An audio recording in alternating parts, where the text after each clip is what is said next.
Hello and welcome to the 15th 2020 NHL Draft recap here at Scouching, and today we're looking at the Montreal Canadiens, and they seem to be pretty busy, and to me they were a team that were really all over the place. Now, leading the way at 16th overall, the Montreal Canadiens did the most Montreal Canadiens thing that I've noticed these days by taking a big, strong defense-first player who absolutely pulverizes his opponents in Kaiden Guhle. Now, Kaiden Guhle was a fascinating case study this season for me. He was simultaneously one of the best defense-first players that I tracked all season, and simultaneously the worst offensive transition defenseman that I tracked all year. He was turning the puck over 70% of the time on any offensive transition he was involved in. Defensively though, he was shutting down 7 out of every 10 transitions coming his way. So he's a player where you're going to have to give and take, but you're really going to need to work on his decision-making, processing time, his passing ability, and his ability to read opposing defenses to carry pucks without too much resistance. Would I have drafted him in this spot, especially considering who was available on the board? No. But is Kaiden Guhle going to be an NHL player? Probably. Is he going to eat minutes? If he does play in the NHL, yes. What overall impact will that have on an NHL game?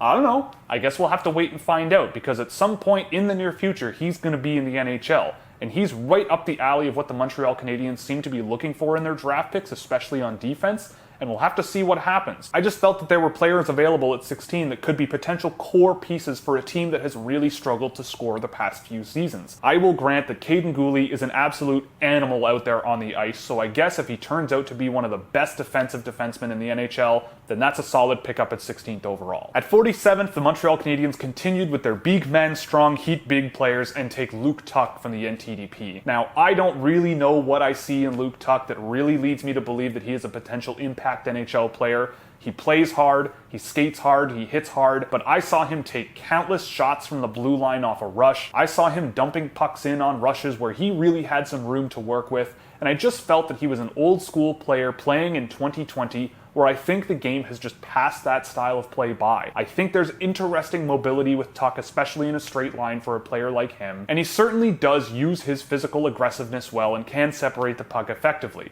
It's just the offensive side of the game where I have some question marks about Tuch's long-term projection, and his defensive game didn't have the best results from what I saw. But at their second pick, they took a player that I'm not surprised slipped to 48, but really was a good pickup at 48th overall with Yohan Mishok. Now, I tracked Yohan Mishok and put together a profile of him, and he is a player not without his issues. But this is a long-term project that I think is worth the risk. He's a good skater, great speed in a straight line, really solid skill and puck control at that speed, and his ability to generate offense was really hit or miss both in the Czech Republic and with the Hamilton Bulldogs, but he did seem to be starting that upward trajectory in terms of North American hockey that you're kind of looking for.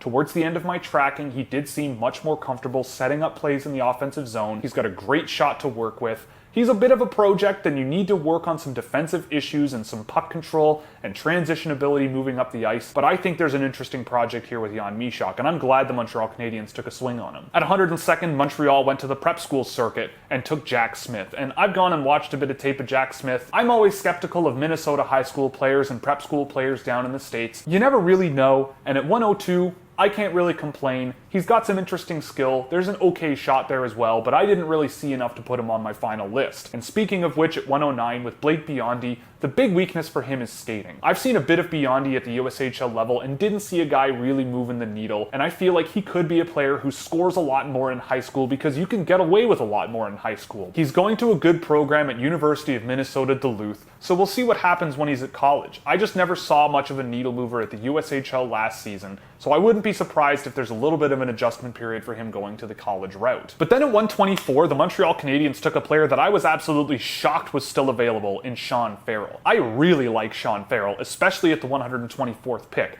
and I think we could be looking back at this pick as a potential steal. I wouldn't be surprised to see Farrell be a middle six complementary scorer with a lot of energy to work with. He's a player who I sit down with Brendan Gallagher for the next 3 years and just say, learn everything you can from this guy, because they really seem to strike similar tones for me, and Gallagher was a player that fell really far in his draft as well. Farrell is an extremely hard worker with some good offensive instincts and some good offensive skill, and a great set of feet and a great motor to go along with it. With Sean Farrell and last year's draft pick of Rhett Pitlick, The Montreal Canadiens in the USHL and US high school seem to know what they're doing with these high-energy, rambunctious players, and I'm a big fan of what both of those players could be down the road for the Montreal Canadiens, for sure. At 136, the Montreal Canadiens took their 4th USHL player by taking a player undrafted last year in goaltender Jakob Dobesh. Now, with the Omaha Lancers, I've seen them play a little bit. I've never thought that Jakob Dobesh was this gem of a player that should have been drafted last year. I thought he was okay at best in the USHL as a goaltender, but I mean,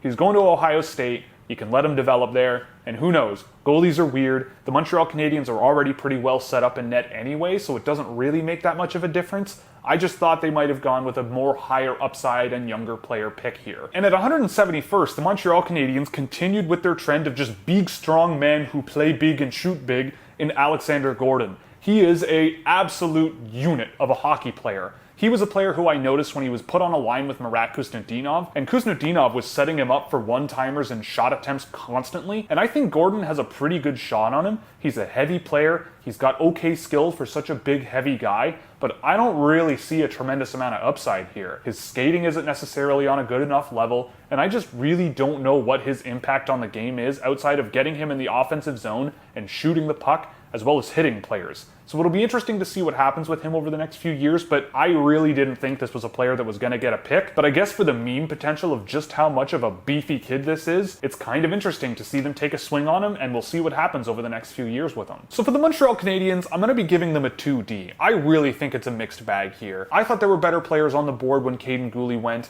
I thought there were better players on the board when Luke Tuch and even Yohan Mishok were on the board. Jack Smith, Blake Biondi, Jakob Dobesh, and Alexander Gordon are guys. And I do really think that Sean Farrell could be one of the steals of this year's draft at 124. But overall, it feels like a really mixed bag with a lot of missed potential for a really bright scoring future for the Montreal Canadiens, in favor of players who rely on their best talents when they're away from the puck and don't have possession. Guys like Luke Tuch are really focused on hitting guys. Guys like Kaiden Guhle are really focused on not only getting pucks back, but also immediately turning them over to the other team so he can get the puck back again. Can he work on that? Absolutely. I just think there's a long way to go to turn him into a 16th overall caliber defenseman in this year's draft. But it's not all bad, and I'm sure they're going to end up with at least some NHL players here. And Yohan Mishok and Sean Farrell, for where they were picked, I think were great pickups. So the Montreal Canadiens, overall, solid day, even if there was a little bit of missed potential. So that's all for the 15th draft recap here at Scouching. If you liked it, you can click all the buttons you see below me so you never miss another one. If you really liked it, you could subscribe on Patreon or here on YouTube by clicking join below. You'll get access to a Discord server, early access to videos, data sheets for hundreds of drafted and undrafted prospects, as well as plenty of other goodies, or you can pick up some merchandise from the Scouchwear shop, where 50% of all profits go to the Women's Sports Foundation. So that's all, and find me in the next one, where we look at the Tampa Bay Lightning.